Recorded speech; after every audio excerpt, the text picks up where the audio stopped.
Chapter 7, The Valley of the Masters, Part 3. There are three strategies we can take into this battle. You see, these masters come from different shapes and forms. There are masters, passive masters, and then there is the slave. You'll have to get through each one of them if you're to get free. You'll need to get through them all, so you will need to orientate yourself a bit. The turtle scratched his leathery head. What orientation would work best here, he thought to himself. What are my choices, I asked. You may take the orientation of an outsider, a counselor, a friend, a parent, etc. That would be someone who observes people acting childish in their relationships to some other person. You may take the orientation as a person whose friend or partner is acting childish in their relationship to you. You may take the orientation as a person whose partner or friend is reminding you that they are acting childishly. For you, today, right here, let's take the posture of an outsider, like a counselor, a friend, or a parent. It seems to me that this will help us out the best and will be the easiest for you to understand. If we are not successful with that posture, we will have other positions we can take. The turtle then looked at me, concerned he was, that we were to get out of here, that is. The mob stood near, still silently waiting for us to make our move. Alfred leaned over to me and said softly, "Let's take out the masters first." Okay, I said. So how do you grow up a master is the question, the turtle whispered as he sat there for a moment, pondering the question he had just posed. The easiest posture to deal with, I believe, is this master position. That's a good thing, he mumbled. Okay, then he blurted out. Masters generally are fairly competent people. They often make things happen in your culture. Frequently, in couple counseling, they are trying hard to make the relationship better while their partner is quiet. They have two shortcomings, though, besides the usual lack of mature relationship skills. Their first problem is that they are quite blind to what is going on in others and don't even know it. I like to think of this as living in a delusion. They think they know what is going on, but they don't know. They react to their fantasy of what is going on in others. When you ask them what their partner thinks, they'll tell you, even when their partner is sitting next to them. They will not even ask their partner what is going on. You see, they already know because the reality of their fantasy is so strong in them. Their relationship's sudden collapse is of great surprise to them. They will experience great shock when they discover the worlds of other people. Wow, I didn't know she was so upset. He has no reason to be so upset. What is the matter with him? All the while their delusional state is supported by their partner's silence. I once worked with one of these guys. By the way, please understand that these are postures of master-slave have nothing to do with gender. My stories may focus on guys or on girls, but both sexes are equally capable of engaging on all sides. In this situation, the guy was a very competent person, elected a political office. He ran a large company. He came across as obnoxious, but no one told him. For 8 hours I listened to him telling me how wonderful he was. I mirrored, validated, pre-validated, and just listened. The only challenge I made was that every 15 minutes I would point out that I had a different point of view than he, but that I was enjoying listening to him. He would stop for just a second and then go on with his story. He was terrified that people were different and bullied anyone who spoke up and disagreed. At the end of 8 hours, he seemed to get so comfortable with me that he said, "Look, Alfred, I didn't come here to have you just listen to me. I want to know what you think." And I said, "Great. Now the journey can finally begin." The second problem with masters is that they have great skills in intimidating and threatening others, as you have undoubtedly witnessed here. They are often masters of threat. This is really easy for them to do. In the long run, this behavior just drives everyone away, but it frequently satisfies the needs of slaves. As I've stated, masters will experience significant shock when their intimidating behavior is blocked or ignored. Wow, she called 911. I never expected that. In order to combat these masters in this cave, you will need to help them mature. You will need to lovingly break their delusion and stop their threatening behavior. Oh, and you must not act like a slave. Generally, once the masters can see their problems, their need for competency, you will lead them forward to friend-friend. Of course, they will need to learn the usual mature relationship skills, adult dialogical skills, patience, and good boundary skills as well. Alfred looked up at me again. There are more than just masters over there, he said. Let's take a look at the passive masters. Passive masters are a bit harder to work with. They will act like little children waiting to be served by others.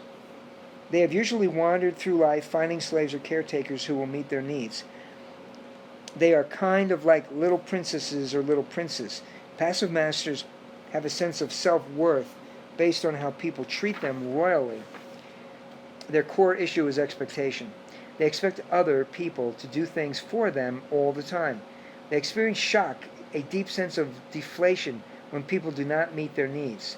They will get upset or sick or depressed or when they don't get what they expect. In order to mature these passive masters, you'll need to help them develop self-competency and self-responsibility. Oh, and you must not act like a caretaker or a slave with them either. They need to be weaned to learn to earn what they get. They need to be invited and guided to develop personal competency. They have to blossom, discover who they are, their uniqueness, the road to their purpose, of course. They also need to learn the mature relationship skills, adult dialogical skills, patience, and good boundary skills.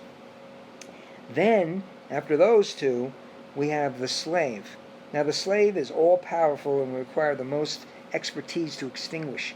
The slave will be the thickest one to get through. Slaves get their sense of worth either by being attached to big people or by taking care of others, or both. They frequently have no sense of self by themselves. In a way, they feed off others. They often encourage competent people to become tyrants. They certainly often encourage needy people to stay needy or become more needy. They experience shock when powerful people don't give them orders, when needy people turn down their offers to help. Look at that slave over there. Look how it just sits there, looking to the others for protection. A particular shock for slaves is when you ask them about their point of view. They often tell stories about childhood, describe the behaviors of all the people in a situation, and never think to mention how they experience the situation themselves. This is the realm of codependency, and it is very, very addictive. The slave is hard to pin down and will seem to alternate between listening absorbingly to you and trying to do something to take care of you. And all the time, they will avoid taking responsibility for their own life. In order for you to get through the slave, to help it mature, you will need to lovingly help it blossom and develop its sense of itself. This is very hard work for them, as they often put this development on hold when they were very tiny children. They have become very skilled at avoiding it. So the person they seek must lovingly and patiently and reliable. So the person they seek must be loving, patient, and reliable. Oh, and this person must not act like a master or a passive master while all that is going on. They also need to learn the usual mature relationship skills, adult dialogical skills, patience, and good boundary skills. I looked at Alfred. The masters were getting anxious. There was an emotion building in them, I could tell. Well, I said, let's get going. Yes, yes, the turtle responded. We shall. Alfred then straightened his back. I could hear a faint crack come from out under his shell. Our approach, he said, will be to face these masters, passive masters, and the slave from the point of view of the outsider, a counselor, a friend, a parent. That is someone who is witnessing this childlike behavior in them, but who is not necessarily a target of it or partner in it. As I have said, I think this will be our best approach here. This, then, is the view of the task from friend-friend position, looking across at the world of master-slave. I am disappointed to report that I have found that an amazing number of counselors, therapists, psychologists, psychiatrists in your human world display a considerable lack of mature relating skills. Be that as it may, I'm hoping that these skills exist in you and that you will apply them here to the best of your ability. These are the skills you have learned so far since entering this world. Can you do that? Yes, I can do that, I said. Okay, do as I say now.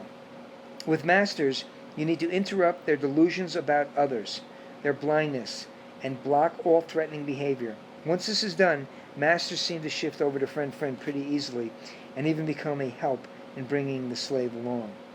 You'll need to break up their blindness. This is actually fairly straightforward. The thinking of a master is I'm logical and they are stupid, or I am right and they are wrong kind of patterns. This is very self-centered and foolish, but you have to counter it repeatedly and gently until the master begins to see the risk, the threat, in their own blindness and in secrecy. After that point, progress for them becomes much faster. Stand up and walk over to the group of masters. I cringed. I got up. My lizard was perched firmly on his sharp nose, pointing straight ahead into the crowd of masters. Okay, now say exactly what I tell you when they speak. Just repeat after me, the turtle said. Use a firm yet caring voice and speak right at the master, no matter what or how scared you may be inside. Got that? Let's see if we can take a few of these guys out. I got up. This was it. I was about to start the battle. I walked over, and a large one stepped up and yelled at me. No one in their right mind does that. I could smell his penetrating breath, hot and steamy on my face. He towered above me with his thick, nappy fur on his chest just inches from my face. Alfred looked over at me, his lips tight with intent, and said these words in a slow and determined voice. Of course, their right mind is different than yours. Wonder what they think is going on. I repeated those words exactly. There was a startled look on the master's face. He leaned into me even harder and yelled, Why would anyone do that? Alfred spoke more words and I repeated them. Great question. Let's ask them. Then all of a sudden, pop, the master disappeared. I looked at Alfred, startled that the blue monster just disappeared. Where did he go? He vanished out of the valley. He is on his way home. And all thanks to you. Then another stepped forward and yelled, My son won't talk to me. Alfred spoke and I repeated the following words. Of course. Let's see if we can figure it out. The usual reason is that you were really unpleasant for him to talk to. Poof, that master disappeared too. Again, another stepped forward and yelled at the top of its lungs. My husband hit me. He's a beast. And again I repeated what the turtle said. Well, he has no business hitting you. Did you get safe?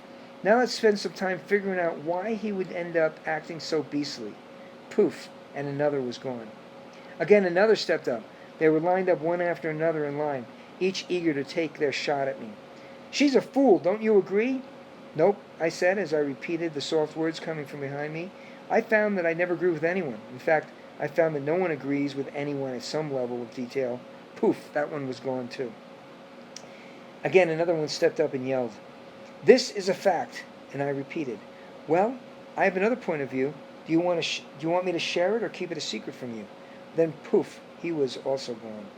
We went on in this fashion until a good number of the masters were exonerated from the group. We cut it in half at least. They all disappeared as I fought back their words one by one. It was amazing. I sat down. I was exhausted from the exercise, but it worked. It seemed we were on our way. Alfred continued to spar me on, like a coach in a professional prize fight with a championship match on the line. Okay, great work. Take a break, he said. I mentioned that you have to counter the blindness of masters gently. The gentleness is required to reliably remove their habits of threat and intimidation towards anyone who shares their disagreement with them. Again, this requires a lot of repetition and, yes, courage. Your goal is to stand tall and secure in yourself when the master slips into a dominating stance. The principle is that you do not let them bully you or anyone in your presence, but you do not bully them either. Of course, bullying behavior covers a lot of material. The bottom line for me is that any time a person fails to ensure that their audience is feeling safe when they talk, I think is bullying. Bullying can be raising your voice, talking faster, standing up, interrupting, yelling, threatening to leave, and of course, master talk. This covers quite a range of behaviors from small to very large. Since you cannot make anyone do anything, this is a place where you may have to use all your great boundary skills. Many of these are just creative uses of timeouts. Remember to use The simplest of your tools, the timeouts. They work very well in here. Okay, I said to him. He paused and looked back at the thinning crowd around the slave as I was sitting there, catching my breath on the rock. Are you ready for the next round? Yes, I am, I said. Okay then. Now, we will deal with the passive masters. When you see a group, what you see in this group that remains is mostly made up of passive masters. What you will need to do now is to help them take responsibility for themselves and to stop blaming and waiting for others to fix their world. You will need to wean them and help teach them how to do it without the use of threat on their part. The trick in identifying passive masters is also the clue to the nurturing response to them. They state their needs and wait for someone to fulfill. Now, all of us were in this position once. This is the normal behavior of a child. Daddy, I'm bleeding. Wait. Mommy, there is something under my bed. Wait. An adult who does this seems to have usually temporarily forgotten that Daddy and Mommy are not around anymore. I think they are laying out an invitation to the caretakers and slaves of the world. Don't go there. Your job first. Do not be a caretaker. You must turn that pause into an invitation for them to look at their choices. Second, use dialogue. You must talk to them about quality choices, but leave them to their choices. And lastly, in order to build their self-confidence and self-esteem, you have to invite them again and again to share themselves, their validity, while giving them lots of pre-validation and validation. By the way, I think these actions are a lot like parenting behaviors for kids 8 years old and older, certainly teens. Remember, you were helping them grow up. I stood there and thought to myself for a moment, the eagle had told me this just before I foolishly chased him into the valley. Validate the shit out of them, he said. Validate the shit out of them. I looked at the turtle. Validate the shit out of them, I said again. Yes, the turtle looked at me and smiled. Validate the shit out of them.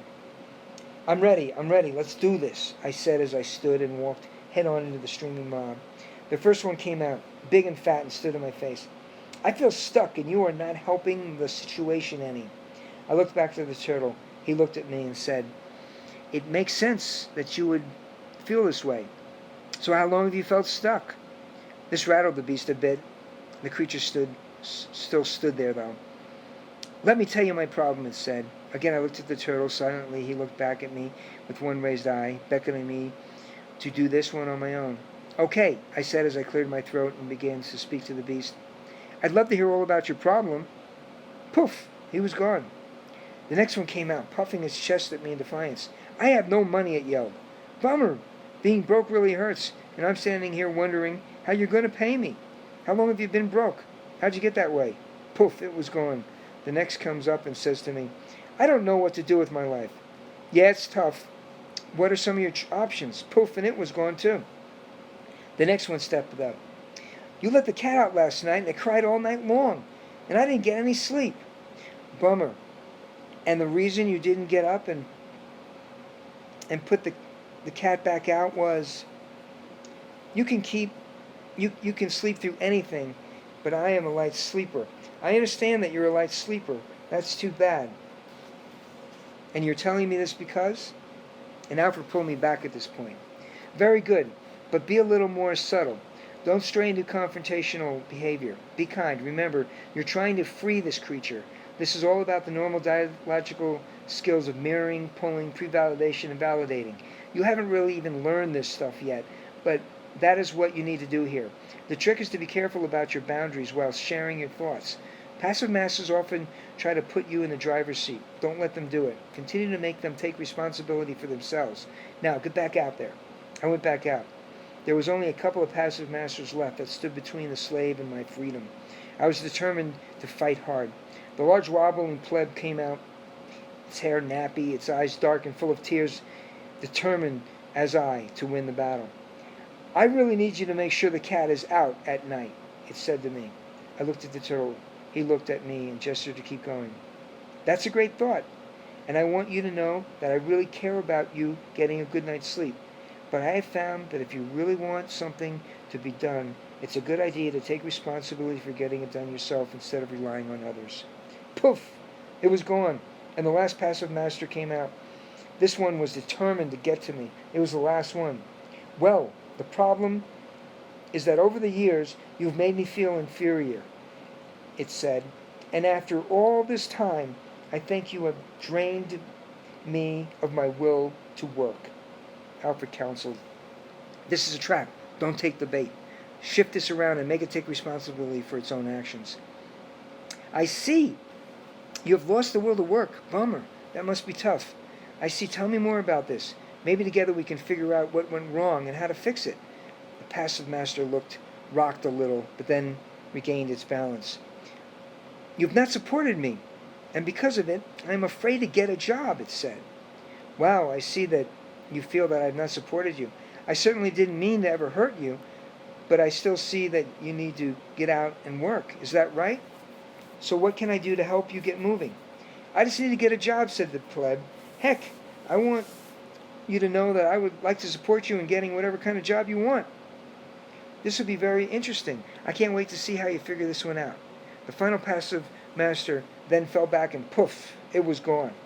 I stumbled back to the rock, sat down and collected my breath. The masters were all gone now. They had all vanished into the air. All that remained was the slave, Alfred, and myself. Good work, Alfred said. Good work indeed. Now we have the slave. Look at it over there, just sitting in silence. Don't be fooled by its seemingly innocent behavior. The slave is all-powerful and has a very important role here in the Valley of the Masters. We will need to tackle it head-on with all our strength and wisdom if we are to succeed. Are you ready? Yes, I said. Okay, then let's go. What you need to do is to cut... Okay. What you will need to do is to cut the slave off from the authorities who will tell her what to do, and from needy people who will use her. You will need to guide the slave into self-responsibility. Okay, I stood up. The slave just sat in his chair with the sign caretaker half tilted overhead. I cautiously approached. I was now rather close to the slave. This was a beautiful, fragile creature, beautiful in the human sense. I still couldn't tell if it was male or female. That was a distinction that was hard to make, and I don't think it really mattered at this point. It had a need. I could feel the tension below the frail white veil that covered its face and most of its body. I looked at the creature in the eyes. I just want to go home, I said to it. I just want to leave the Valley of the Masters. And I just want to leave the Valley of the Masters. And I think that you do too. There was a prolonged moment of silence. Then it looked up at me. I cannot do that. I wouldn't know what to do if I ever left this place. That's what you want, but I am not that way. I will stand by and do as you say. That's all I can do. Alfred whispered to me, don't fall into its trap. It wants you to tell it what to do. Alfred then told me what to say next, and I repeated. Who says you don't know what to do? I understand that you feel this way, but I think you know exactly what to do. I cannot do anything, the slave said. I cannot do anything the masters don't tell me what to do. I cannot know anything. The masters tell me what to do. They yell at me, be my master, and I agree. That's how it's always been around here. I failed long ago to do the right thing. My job is to listen to you tell me what the right thing is. Will you be my master? I understand you want me to be your master, but I have another idea. Why don't you be your own master? I need someone to tell me I'm wrong. I need someone to give me an opinion, to give me an answer, it said. I repeated Alfred's words again. Oh, who says you need someone to give you an opinion? What do you think you should do? What about figuring this one out for yourself? That's what I want to know. Me? Decide? Said the slave, I mean. Yes. You'll have to decide for yourself. What should I do? She said again. Damn, for me that's a hard one. What do you plan to do? I don't know. Well, sure, it makes sense that you may not know what to do, but what is your best guess? What's your best hunch? I don't want to upset them. I don't want to be alone. Yes, but that's what you think is going to happen. Seems to me that you're alone right now. What are you going What are you doing to not upset them might be what is upsetting them. They want me to do what they say. Okay, but what do you want to do? I'm just trying to do the right thing. Great. So what is it that you have decided is right for you now? I don't know, and I don't want to do the wrong thing. Not to worry. Whatever you do will be okay. Either it will work out or it'll teach you a lesson. Can't lose either way. So what's your guess about what to do? I can't move till I know what is the right thing. Yeah, I get stuck too at times. Still, got to go ahead though. So which way are you leaning? I have to take care of them. Yes, I hear that, but sometimes taking care of people isn't the way to take care of them. Let's look at it another way. I'm worried what they will think, continued the slave. Sure, I said, but they will probably do what is best for them no matter how much you worry. That's typically the way it is. So tell me, what is it you want to do? I then saw a gleam of hope appear in the slave's eyes as it looked up at me inquisitively. I could now see its eyes clearly, and for the first time, as a small smile came to its fragile, light-skinned face. Thank you, it said to me. I don't really have to worry about them, do I? I can do what I think is right, can't I? Yes, I said. You don't have to worry about them. You can do whatever you think is right. I think I'll try that. I think I know what to do. Then, poof, the slave vanished into the air. I was looking at an empty chair, an empty cave in the Valley of the Masters. It seemed that I had been successful. I looked at Alfred. He was smiling back, calm, collected. He was, as he slowly rose from the rock and proceeded to stretch out from the long battle. Time to get out of here, he said. I know the way back. Let's get going, quick. We walked out of the cave, past the cavern that was almost a throne that I was almost thrown into, past the rock entry door and out into the dim air of the Valley of the Masters. Alfred, I asked as we walked, that was incredible. We won. You have only won within yourself, he said, for all those aspects of the Master live inside of you at one time or another, and they will return. Be ready when they do. Learn the skills and use them wisely when they do. We walked some more in silence. There was a light wind that blew up from the darkened desert floor in the distance. How did you know I was in there? I asked. Thank God you came when you did. Another moment and I would have been thrown off the cliff. How did you know I was in there anyway, Alfred? Bill Kaywood told me. The fox, I thought to myself. The damn fox that lived in a little room inside the Valley of the Masters. He knew what I was up against. He also knew that the only one that could help me was the turtle. The fox, I said out loud. Why does he live in here anyway? This is his home. This is where he has learned to survive and where he continues to be. I've tried to get the fox to move out of the Valley of the Masters for many years, but he will not come.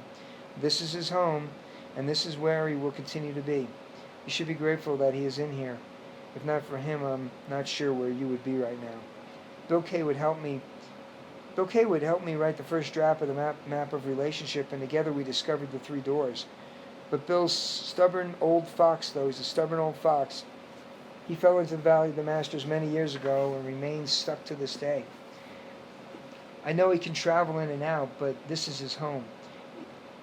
He lives in his little room and tiptoes among the Masters the best he can. In fact, he has gotten quite skilled at maneuvering himself in and out of their grip. But I fear that one day it will be too late and they will all catch up to him. I pray for the fox every day, but I've long ago given up trying to save him. We walked in silence for what seemed like miles, the turtle gazing down at the tattered rocks and debris in what seemed to be a deep retrospect of our conversation. After a while, he looked up and broke back in. You did well in there, he said, especially for one with such limited training. There will be much more training back at the university, for now remember that the biggest challenge is to remain in friend-friend, to remain dialogical while dealing with someone in any of these master positions. The cue to dealing with childish behavior in your partner is to grow up yourself. The cue in dealing with a partner who is pointing out what they think is your childish behavior is to understand that their criticism is potentially valuable information about what you need to work on. Also, I remind you that the specific responses you use may have to shift quite a bit as the person moves from one position to the other. You see, it is the desire, in fact the goal, of all the masters in this valley to turn you into one of them. That way their numbers grow, and by doing so, they get more validation for continuing with their childish ways. Try to remember this point. By engaging in master behavior yourself, you are only strengthening the position of the master you are confronting. Don't permit bullying in others or yourself. Don't permit threat to exist in your presence. Do not even pretend to agree with anything you do not agree with, and above all, share lots of diversity. Rejoice in the fact that you are unique and have your own ways of looking at things. It is my advice to never permit right or wrong talk that is not clearly owned. Reliably invite self-responsibility and dialogue. Pre-validate and validate as often as you can, and as the A-Goal said, always validate the shit out of them. We continued on. There was a mild mist floating in the air and a crisp, clear presence of something I couldn't quite put my finger on. It felt very much like the clean clearness that comes after a turbulent thunderstorm. I felt safe as Alfred and I walked along the gravel road leading out of the Valley of the Masters. Alfred continued to speak. There's more to this. There's a further dynamic that I must warn you about. It is and has been a dramatic factor in the development of your human world. Through the ages I have noticed this, and I have found it to be a very destructive force that exists throughout your world. As a matter of historical course, it has probably caused more horror in your human history than any other one factor. It is what I call passive malevolence. It is the element of the slave dynamic, but on a much larger cultural scale. I could see the emotion drain from the face of the turtle. His energy, usually high with optimism, had clearly sunken lower. He went on, I see it so much, so often. The grief I feel when I see it is immense because I know it is the source of so much tragedy in your human world. The shade of darkness in the valley turned distinctively lower. I could hear the screams off in the distance as the various groups of raging masters romped in the hills out of view. They were all around us, falling over each other with their audible insults and demands. Alfred turned to me once again, after his weary expression confirmed their eerie presence. Stay close, he said while he bent lower and walked carefully as not to attract any attention our way. While passive aggression is just letting off steam in a non-responsible way, passive malevolence I define as letting people get hurt, letting people die in a non-responsible way. This is really scary stuff because this behavior is so common in this valley, and unfortunately it is also very common in your world. My purpose in talking about passive malevolence is to get those who practice this passive destructive behavior to shift towards being dialogical, into being friend-friend. If you see someone doing what looks like passive malevolence, for heaven's sake, do not engage them with master talk. Like I've just said, this will only reinforce their position. Instead, invite them into dialogue with you as friend-friend. I know this is not an easy thing to do, but it is the grown-up thing to do. Remember, these individuals are acting like children, and this is your responsibility to help them by acting like an adult. This is my suggestion to you, and is my suggestion to your entire world. So what is passive malevolence? I asked the turtle. He continued, those who stand by quietly about on the street when another person is being mugged, they are practicing passive malevolence. Those who say nothing when their partner beats their children, they are practicing passive malevolence. Those who bring charges against someone for domestic violence long after it has been going on, they are practicing passive malevolence. Those who stand back when a child has a tantrum and do not stop it, they are practicing passive malevolence. Those who complain about the politicians and do not enter into politics themselves, even to the minimal level of voting, they are practicing passive malevolence. Those who stand by silently in Germany, those who stood by silently in Germany and Russia, while millions of people were exterminated, those who watched violence in the house next door and who did nothing, they are practicing passive malevolence.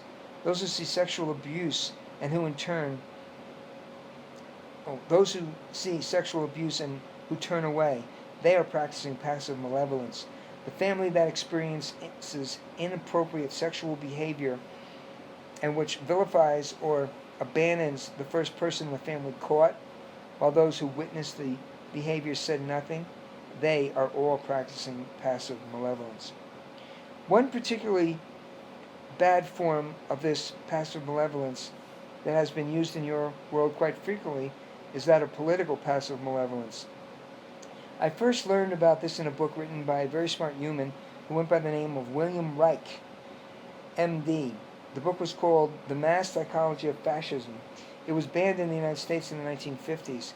As I understand it, this was the tactic used by the Nazi planners to get the German people to passively submit. The plan involves creating a myth about the enemy and manipulating people into being cooperative against this enemy. Start with a populace that is in distress. Then, using the communication media through propaganda, assure the people that they are not responsible for their distress and that some bad people are responsible.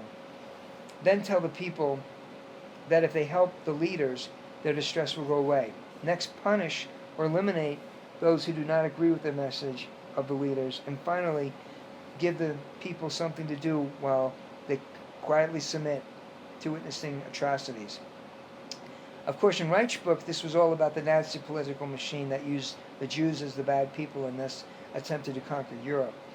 But I have seen this tactic used over and over again in your human world, in politics, religion, families, and in business.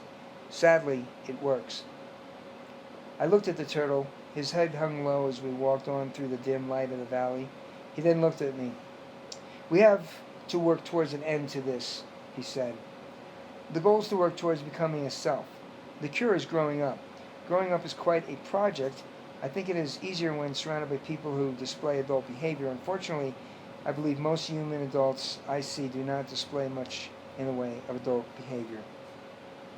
So how do we help each other out, I asked. "Well, you have been to the two icebergs. You know somewhat about the layers. I took you to the icebergs to share my ideas about the layers of a self, how to relate to yourself and to others, and to show you the importance of validation and pre-validation. I believe that the most important task you will have in growing up is a task of developing a full sense of self and a large dose of self-esteem. You see, self only exists in relationship with others. I have no self, except as I am defined as different from others. Thus, being different is a critical skill in being a self. Boundaries and boundary skills are the critical component in starting to build a self. These are the lines that separate me from others and that maintain my integrity during interactions with others. I believe people do what they do because they are who they are. People grow and change as they learn new things. At any given moment, you have integrity, whether you are aware of it or not. Humans are like little self-making machines. As I've said before, you make sense all the time. You do things that are logical, a logical result of the components within you, within your iceberg at the time, the components that are in your iceberg, whether you are aware of those components or not. What this implies is that whatever you did yesterday, it was the best you could do given who you were, your integrity at that time. I think it is a complete travesty of thinking, plus a boundary invasion, to judge another person's behavior based on your values and beliefs. I think it is very valuable to compare others' behaviors to your behaviors as a way of distinguishing yourself from others. An adult understands their own sense. They are both confident and a bit admiring of who they have become and who they are. Self-esteem means I like myself even when others may not. Of course, this growing up involves a great amount of self-discovery, leading to a great amount of self-awareness. Fortunately, this is normally a natural process beginning in childhood. The problems occur when child rearing practices prevent this. The result is that much of the child rearing in your world is fairly poor. But you can fix it. You can fix it. Good self-esteem in your young is built by the repeating application of good validation and pre-validation as they grow. The children and the childish masters, passive masters, and slaves of your world don't know much about this, about what is down in their iceberg. Once you start to discover the depths of yourself, you can begin to understand why you do what you do. When you ask them about themselves, they often look blank or say, I don't know. By the way, I believe marijuana THC chemically induces the same effect. What I found is that to develop a secure sense of self, another person is needed.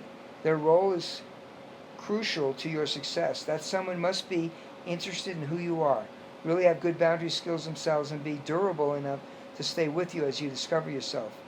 If you want to be supportive to someone else in this process, be prepared.